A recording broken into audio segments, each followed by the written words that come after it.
Le frère aîné d'Aldous Huxley, Julian, était lui aussi un fervent partisan de l'eugénisme, du transhumanisme et adepte de Charles Darwin.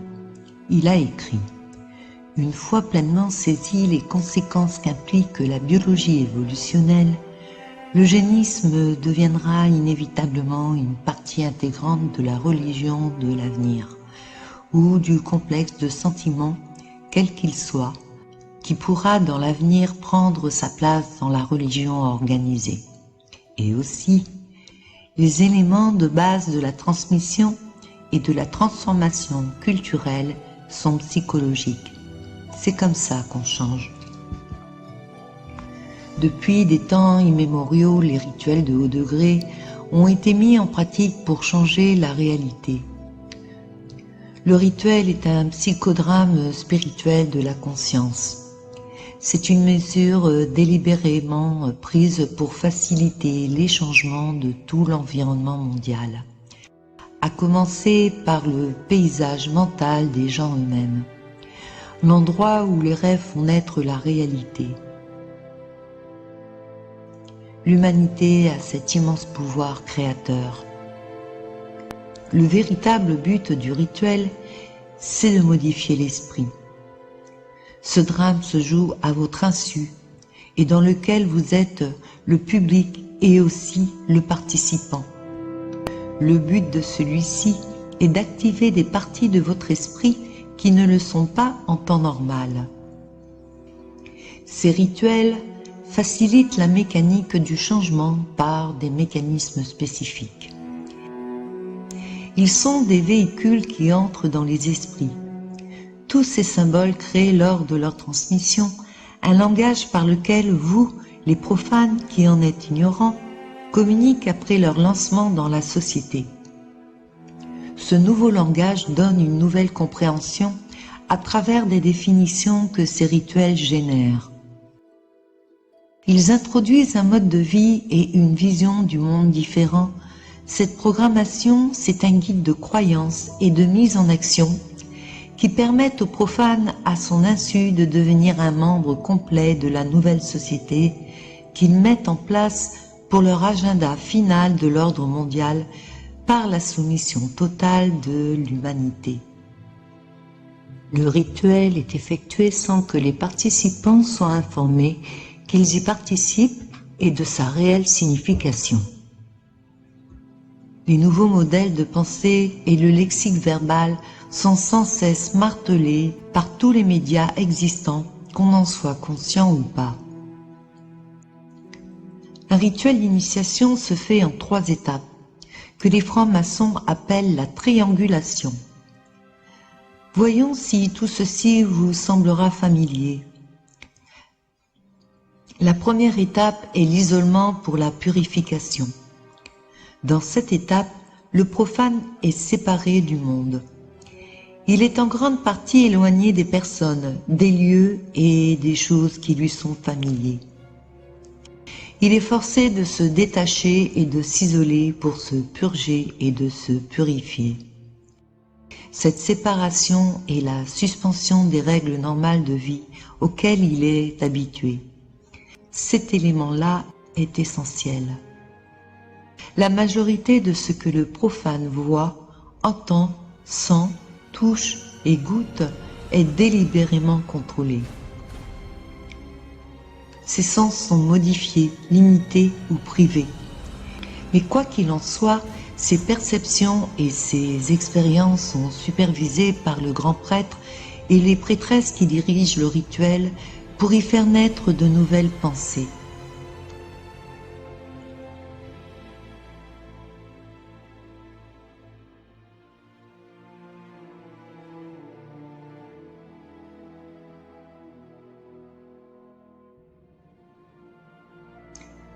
N'ayant nulle part où aller, si ce ne sont les endroits où il est autorisé, le profane isolé peut être forcé de faire face à sa propre réflexion et à sa part d'ombre intérieure qu'il a ignorée ou cachée quelque part au fond de lui.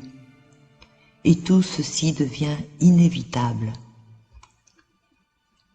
Ce sont des sacrifices que ces rituels initiatiques impliquent dans le tangible et l'intangible.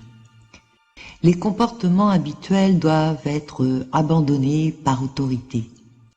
Ce gage de soumission, qu'il soit manifeste ou extrêmement subtil, tous ces rituels réinterprètent la réalité. Une fois redéfinie, se dessine une nouvelle réalité qui est ensuite appliquée. De nouveaux comportements et connaissances sont induits, y compris les mythes et les codes. Tous ceux-ci sont nécessaires pour que les nouveaux initiés fonctionnent correctement dans la société qu'ils planifient.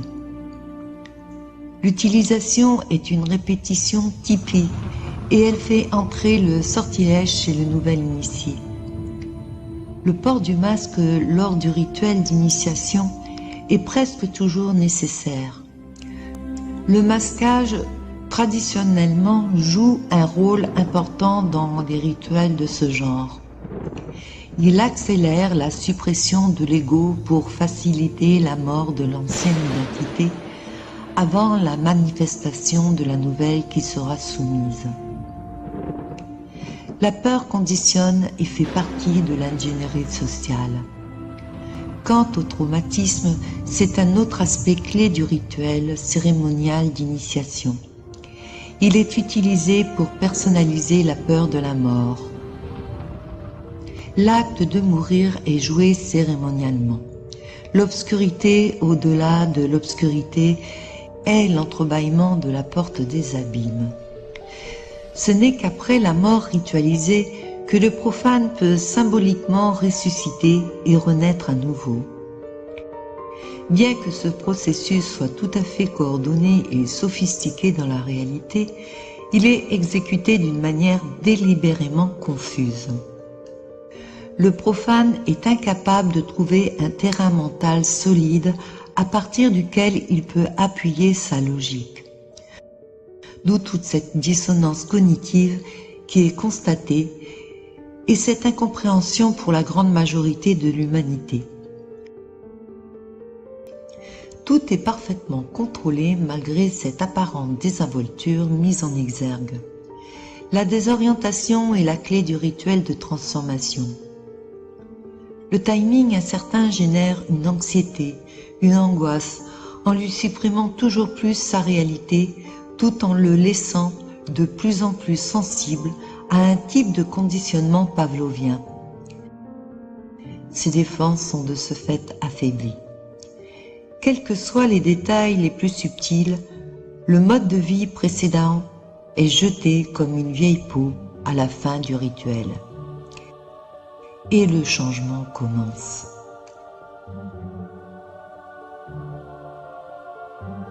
Ensuite vient la transition qui est la deuxième phase.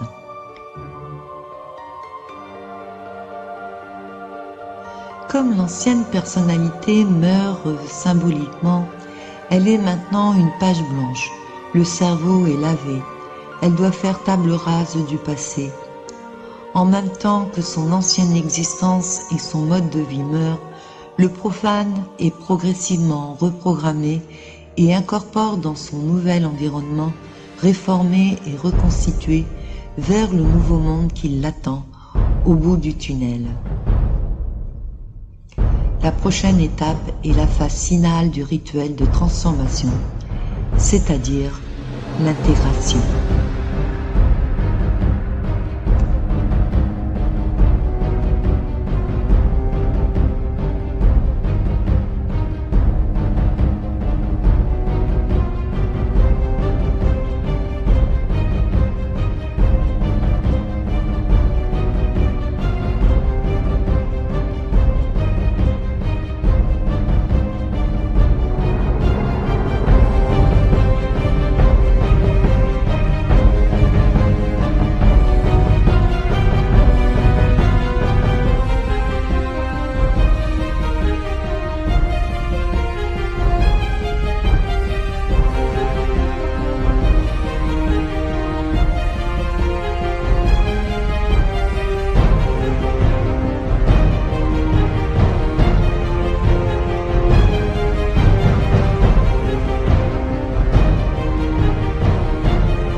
C'est une immense cérémonie d'initiation au culte mondial et chaque être lance un sortilège à son entourage sans le savoir.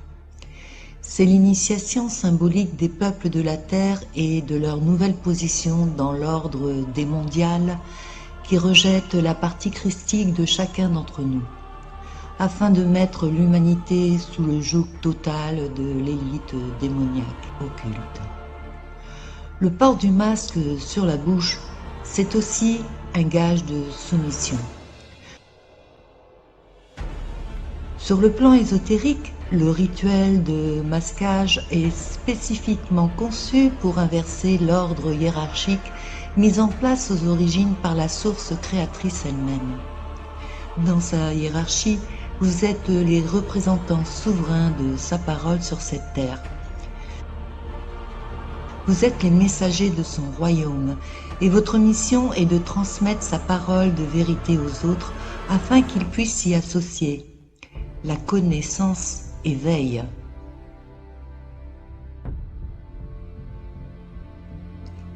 Mais dans la hiérarchie du dieu démoniaque et de ses légions, c'est tout le contraire. Le mensonge qui endort et paralyse tous les êtres qui ont peur de mourir avec ce virus qui est un immense envoûtement, un prétexte au sortilège lancé à toute l'humanité pour la récolte des âmes. Le port du masque obligatoire dans la vie quotidienne est l'idée de vous faire accepter que plus rien ne sera comme avant. Par le masquage de votre bouche, vous n'êtes plus ce que vous étiez jusqu'à présent. Vous n'êtes plus un être souverain sur cette terre. Vous êtes désormais rétrogradé et réaffecté au poste de sujet obéissant. Ce symbole représente votre consentement avec ce nouvel arrangement et d'accepter d'être un esclave dans le nouvel ordre. C'est votre nouveau rôle et votre nouvelle identité.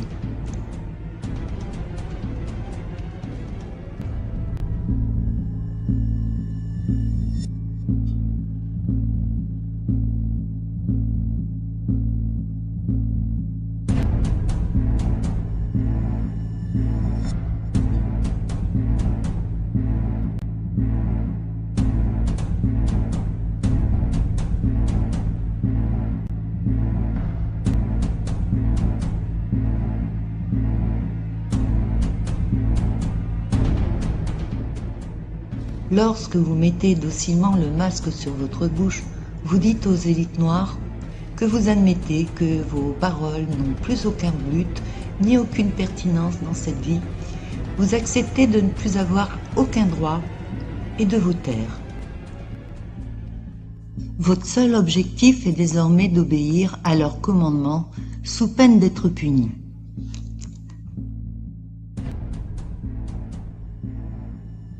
Les bâillons sont un symbole de soumission et de domination. Ils sont profondément humiliants. Ils sont en effet populaires dans les pratiques du sadomasochisme. Vous êtes muselés, comme les chiens peuvent l'être en attendant d'être pucés, vous et vos enfants. Ils considèrent l'humanité comme du bétail.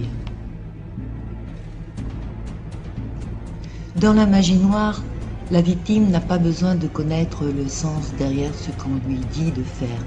L'accomplissement du rituel à la demande est tout ce qui compte.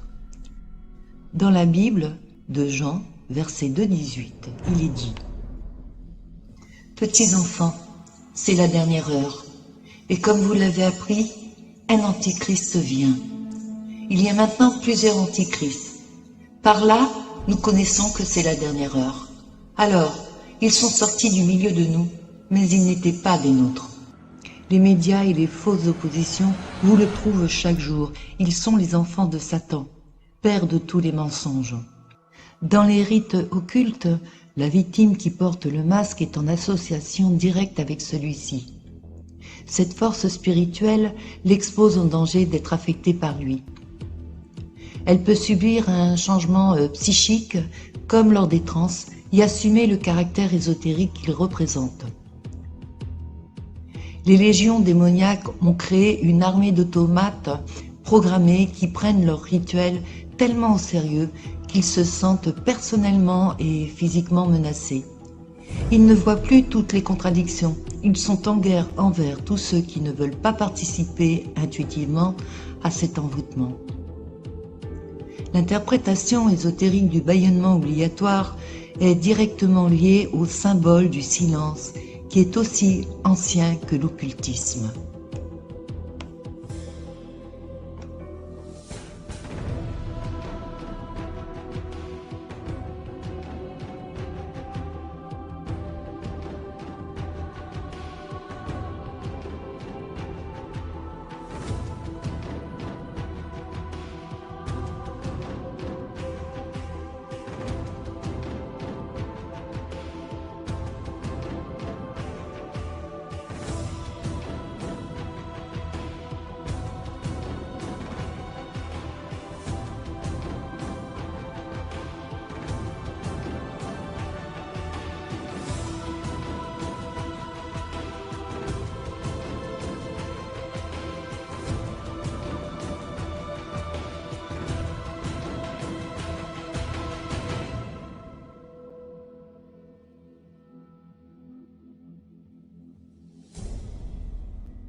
Dans le film Society, sorti en 1989 sous l'étiquette de film d'horreur, montre les dessous de l'élite jésuite Illuminati avec ses rituels.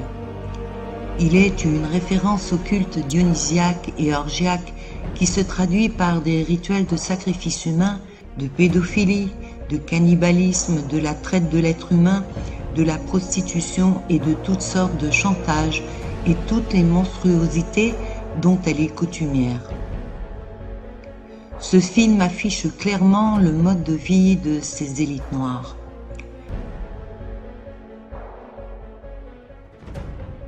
C'est du très bon travail, Jim.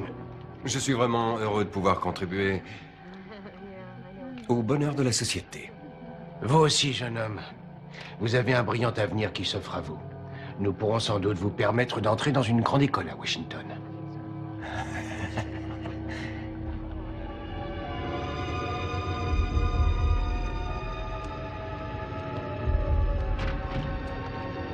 Ce que vous voulez.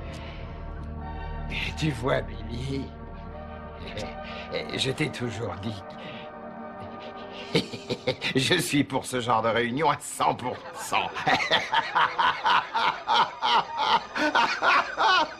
Qui êtes-vous? Je ne suis pas et ne serai jamais ta mère. Pauvre Billy, tu n'as jamais été l'un des nôtres. Qui êtes-vous? Tu vas bientôt comprendre, mon petit Billy.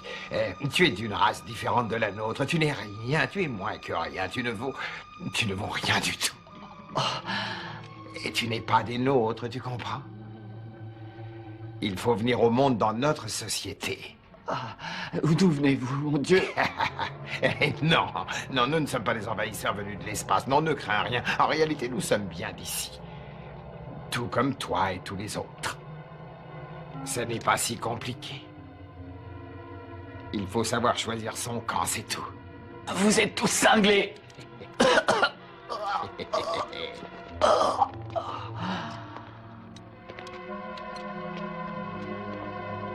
Jenny va aller à Radcliffe. Elle partira pour l'Europe d'abord, bien Ah, sûr. c'est très bien.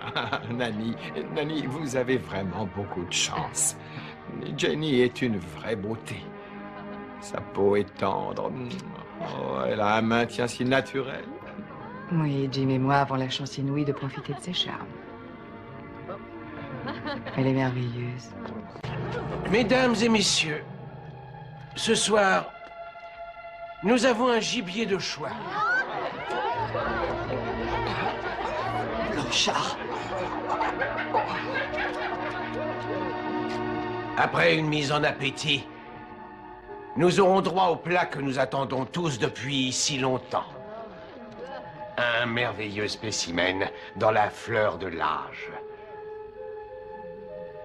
Nourri par Jim et Nan. Et préparé spécialement pour nous.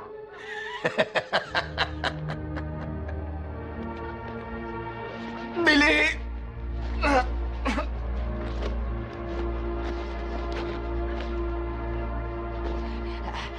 Regarde bien ton copain Blanchard, Billy Boy. Tu sauras ce qui t'attend. Ah non! Non!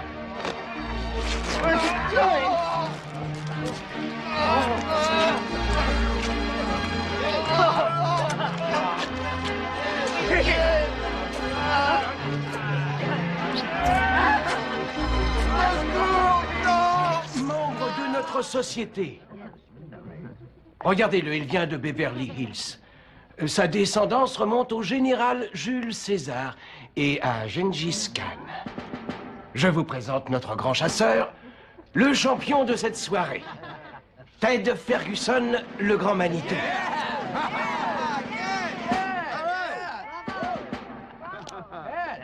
Et voici de ce côté, venant de nulle part en particulier, Billy Whitney, le bâtard. Messieurs, commencez, commencez.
La maltraitance ritualisée des enfants par les agressions physiques, émotionnelles, mentales et spirituelles répétées, combinées à l'utilisation systématique de symboles et de cérémonies secrètes, viennent à retourner un enfant contre lui-même, sa famille, la société et de bien entendu de la source.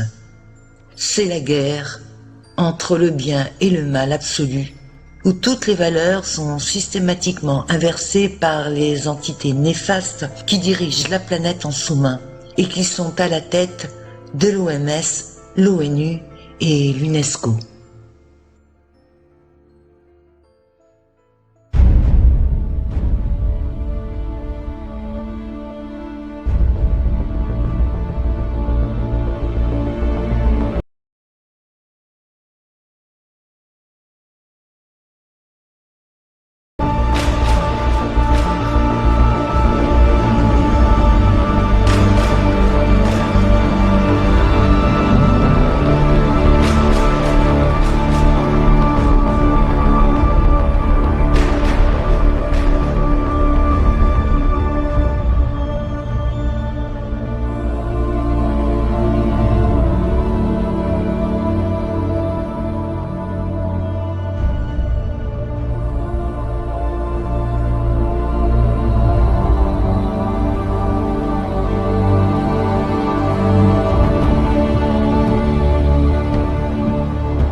La série La Servante écarlate, qui est diffusée depuis 2007, possède tous les symboles des jésuites Illuminati. Le film, sorti en 1990 tiré du roman de Margaret Atwood, n'affichait pas encore clairement la couleur, même si il suit la trame de 1984 de George Orwell, Le meilleur des mondes d'Aldous Huxley, La guerre des mondes de H.G. Wells. Ne croyez pas qu'ils soient des prophètes de leur temps comme les médias veulent nous le faire croire. Ils sont issus de la même sphère, ils exposent simplement le plan du monde dans lequel ils veulent que nous vivions par un grand reset. Depuis plus d'un siècle, ils nous présentent le menu, c'est-à-dire le 4e Reich qui succède au 3e. Ils suivent à la lettre leur agenda profondément satanique. Cette série est promulguée à grand renfort médiatique. Les acteurs donnent de longues conférences sur leurs personnages. C'est une préparation psychologique de ce qui nous attend. Des vérités sont dites dans les dialogues. Le personnage principal de la série explique qu'après le coup d'État, les droits ont été enlevés petit à petit et personne n'a bougé. C'est bien ainsi que les choses se passent dans notre réalité. Par la peur qui est véhiculée et par ignorance, les gens acceptent que leurs droits plus fondamentaux, en tant qu'être humain, leur soient enlevés. C'est ainsi qu'une grenouille dans la casserole d'eau qui monte doucement en température ne se rendra pas compte qu'elle est en train d'être affaiblie. Et quand elle s'en rendra compte, il lui sera impossible de bouger. Il sera trop tard et elle finira par mourir. C'est le sort réservé à l'humanité. Ils ont besoin de votre consentement. La preuve en est que tous ceux qui ont vu la série s'identifient à ces héroïnes en mettant des masques semblables. Les similitudes avec les événements que nous vivons depuis ces 3 dernières années ne proviennent pas du hasard. Les USA sont renommés Gilead, un pays où règne la dictature, un écho direct au laboratoire du même nom dont le principal actionnaire est BlackRock, autrement dit l'écume noire de Satan.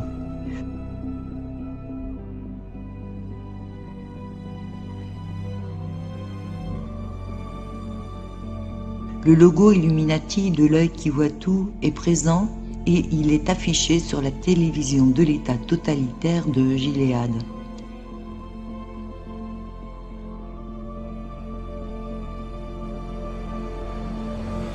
la présentation de la série fait référence à l'œil d'Horus. Bonjour et au revoir sont remplacés par sous son œil.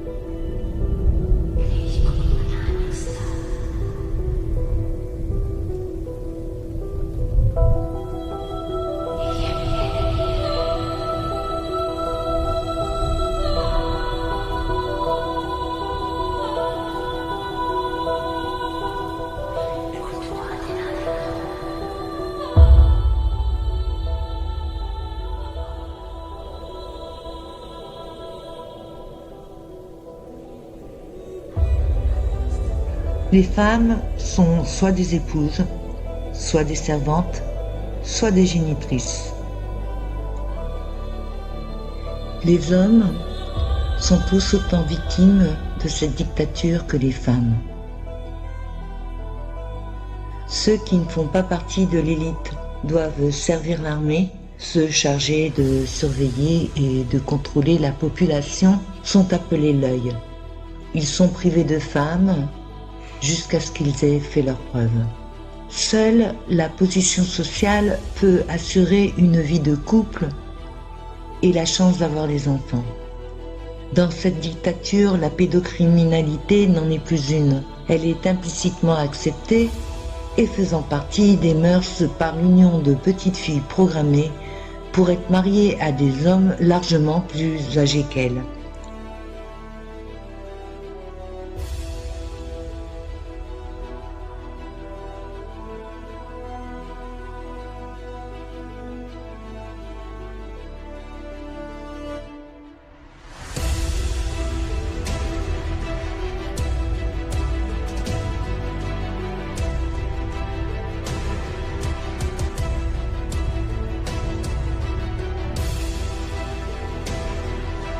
Hollywood et l'industrie musicale sont leurs machines infernales et indispensables pour vous contrôler mentalement.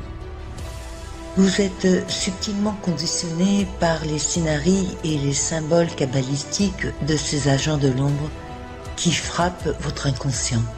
Vous êtes ainsi prêt à accepter les changements sociétaux lorsqu'ils les mettent en place. Vous êtes déjà familiarisé avec eux et vous les acceptez comme des progressions naturelles. Ils ont créé cette matrice parasitaire où se joue l'immense pièce de théâtre et tous les événements tragiques sont un travail interne et complètement faux. Nous en sommes tous les acteurs et les victimes de ce jeu perverse et bien trop d'êtres humains vivent dans la peur, ont des traumatismes quand d'autres y ont laissé leur vie. L'idée que les films Hunger Games sont une sorte de moyen d'introduire des thèmes de meurtre est une dystopie de plus et le scénario le soutient. En fait, puisqu'il s'agit d'un rituel annuel dans lequel les enfants et adolescents s'entretuent, sont comme une forme de divertissement. Ces types de thèmes sont capables de pénétrer le subconscient et de planter l'idée de l'acceptation de cet événement qui est le jeu final pour les élites de l'ombre. Fidèle au thème désagréable de l'Allemagne nazie, la place du Capitole dans plusieurs des districts et dans la capitale ressemble beaucoup trop au rassemblement d'avant-guerre de l'Allemagne du Troisième Reich, avec ses stands contenant des milliers de spectateurs et de partisans devant des insignes drapés et un podium d'où le dictateur pousse sa propagande auprès des masses.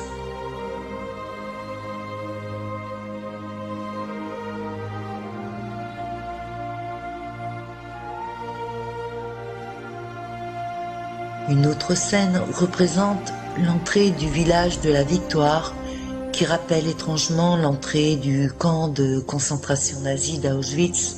avec son panneau indiquant « Le travail vous libérera », qui donne l'impression du type de monde que l'Amérique et le reste de la planète futuriste pourraient devenir. Un lieu de servitude totale et d'ordre, cet état policier du genre ultime n'est pas différent de tous les films de ces dernières décennies qui tournent sur le même thème et qui dépeignent un état de police militaire qui inflige une violence et une brutalité totale à une race d'esclaves. Un scénario futur qui est sur le point d'émerger si personne ne se réveille à temps. À moins que les gens ne commencent à voir la prison qui se construit autour de leur sens aujourd'hui dans cette réalité temporelle.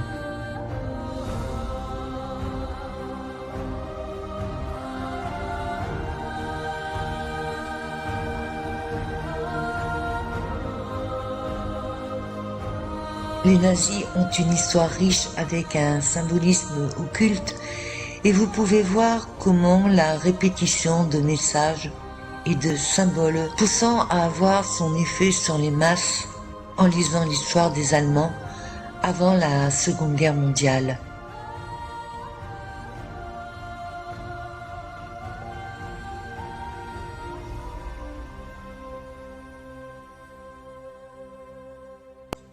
Lorsque les clôtures d'Auschwitz ont été abattues, Auschwitz n'a pas été fermé, mais s'est étendu au monde entier.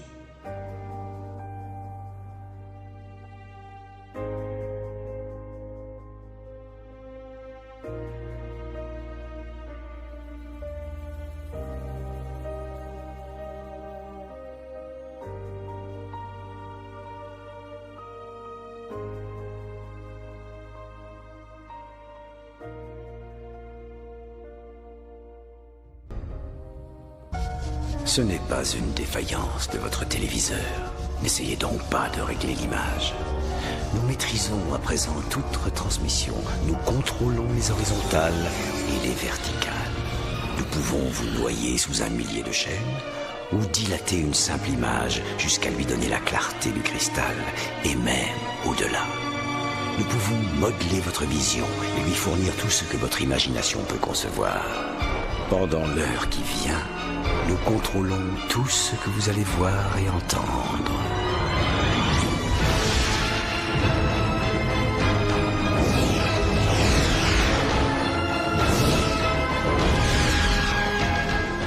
Nous partagerons les angoisses et les mystères qui gisent dans les plus profonds abysses, au-delà du réel.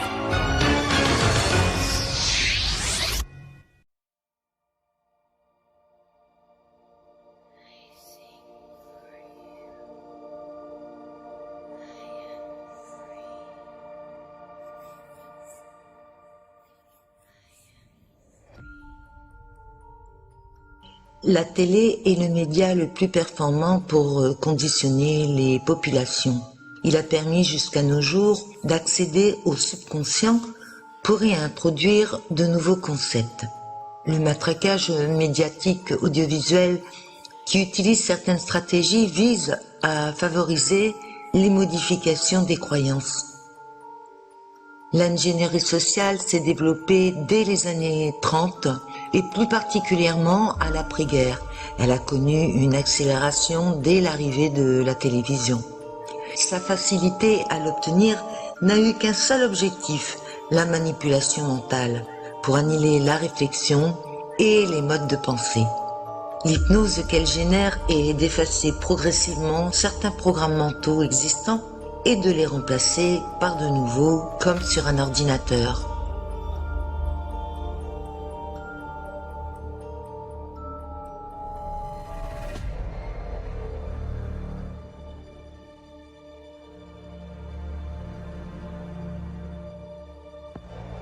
Hollywood est une véritable machine de guerre qui influence le monde par l'occulte et des écoles ésotériques de l'ancienne magie noire. Elles ont toujours été présentes dans cette industrie parce que ceux qui recherchent le pouvoir de notre monde ont reconnu depuis longtemps que la télévision, le cinéma et la musique sont des voies les plus efficaces pour atteindre leur but et ils utilisent depuis plus d'un siècle la programmation prédictive.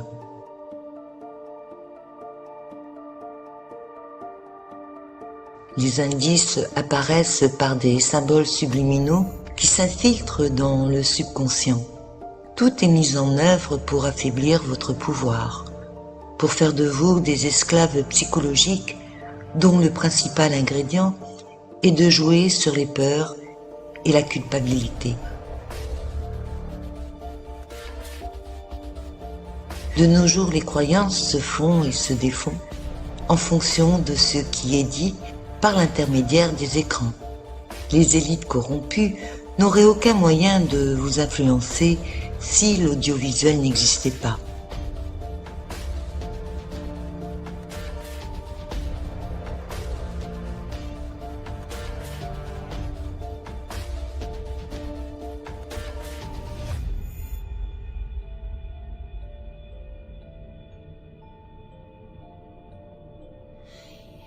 En monopolisant l'attention et en créant la peur, nous fabriquons tous ensemble un gigantesque égrégore négatif qui sert de support pour leur projet hégémonique. C'est l'ensemble de l'humanité qui le fabrique rien que par la pensée. Et c'est bien là le secret qu'il vous cache, car tout est fréquence et énergie vibratoire.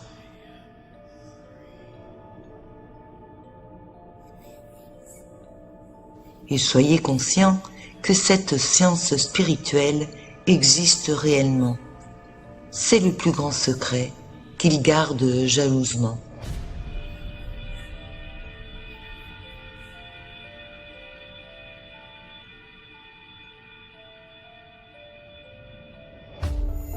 Le culte des forces sombres et sataniques est ancestralement lié à la corruption de l'âme par le contrôle de l'esprit. Ils sapent toutes vos énergies de différentes manières. Ils font chuter vos vibrations pour qu'elles ne puissent plus atteindre les hautes fréquences. Vos enfants sont la future humanité. C'est la raison pour laquelle ils sont en grand danger, puisque la conspiration est de la réduire des 2/3. Ils doivent apprendre à différencier les mauvaises intentions car leur avenir est en passe de leur être volé et compromis par les empoisonnements à tous les niveaux, qu'ils soient physiques ou spirituels. Rudolf Steiner prévenait au début du XXe siècle que la vaccination a pour but de couper les corps subtils et l'âme de la source divine, rendant celle-ci prisonnière de cette dimension pour nourrir les entités démoniaques. Cette guerre, à l'encontre des peuples de la terre, est totalement spirituelle et l'argent n'est qu'un moyen et non pas une fin en soi. Il sert à corrompre tous ceux qui ont vendu leur âme au diable et qui trahissent l'humanité.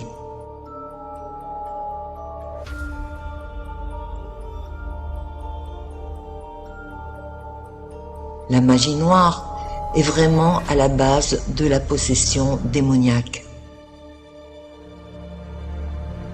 Puisque le monde est fait d'énergie, elle se déplace par les ondes qui ont des fréquences.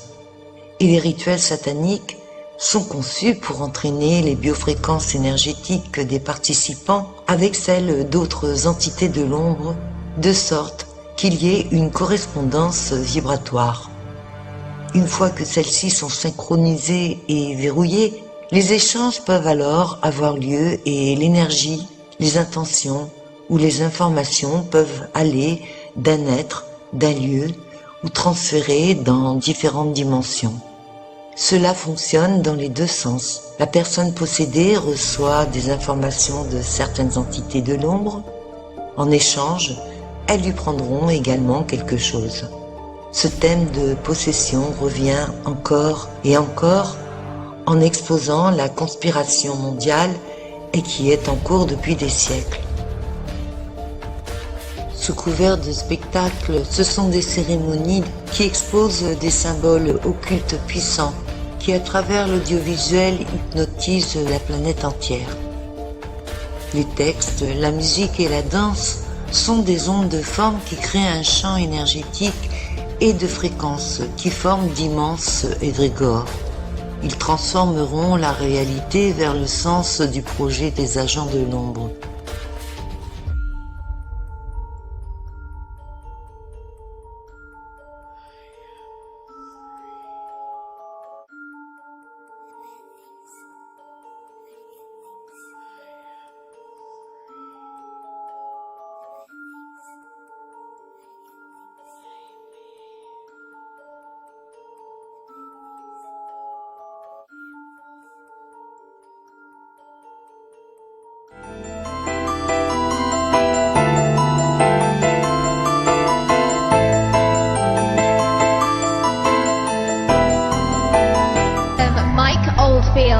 And the staff of the United Kingdom National Health Service, and our very special guest this evening, patients and staff of Great Ormond Street Hospital.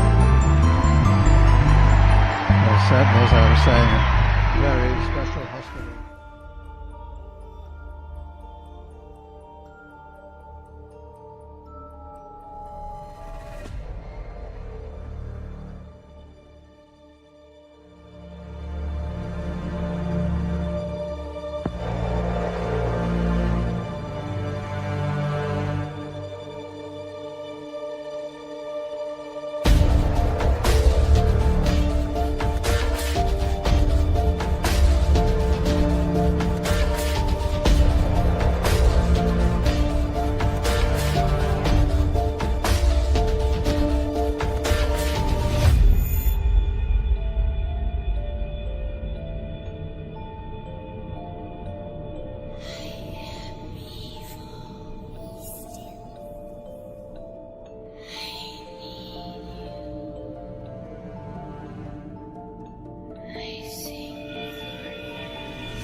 La cérémonie d'ouverture des Jeux Olympiques de 2012 est l'exemple même du rituel occulte puissant, à peine déguisé et profondément démoniaque. Quand la cloche de 23 tonnes a retenti, les 13 lignées dirigeantes ont officiellement déclaré le début de leur nouvel ordre mondial ésotérique. Ils ont fait la promotion par des messages subliminaux de la destruction du monde et la montée de l'Antichrist. Près d'1 milliard de foyers les ont vus et très peu se sont rendus compte que c'est le futur macabre qu'ils ont présenté. Le message est suffisamment clair et il y a peu de doute à avoir en ce qui concerne la situation dans laquelle nous sommes aujourd'hui.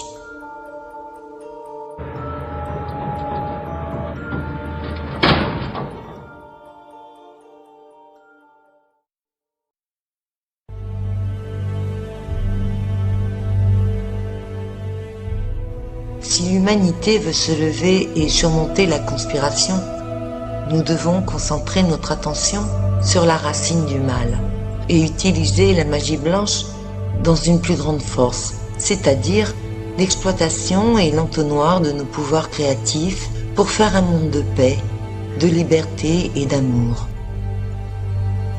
Nous devons continuer à exposer les aspects les plus profonds de la guerre envers les peuples. En même temps, nous devons nous assurer que nous ne laissons pas l'élite siphonner nos pensées, nos émotions et nos pouvoirs précieux pour créer leur monde cauchemardesque, mais plutôt d'utiliser ces énergies qui se trouvent en nous pour créer le monde que nous voulons avec une intention positive, une concentration et une manifestation consciente. L'histoire de nos civilisations est un puzzle dont il nous appartient d'assembler les pièces. L'enjeu principal de cette connaissance est de vous affranchir de la mise en esclavage de l'humanité, de l'asservissement orchestré par des forces extrêmement maléfiques qui la régissent dans son intégralité. Le don de votre conscience et le pouvoir de vous tenir dans votre vérité et d'être la vérité elle-même. C'est le seul chemin souhaitable pour nous tous. La source, la terre et le soleil écoutent et répondent à chacun de nos intentions profondément ressenties et le soin qui en découle, qui en est primordial. Votre voyage sur ce chemin est votre objectif commun, notre objectif.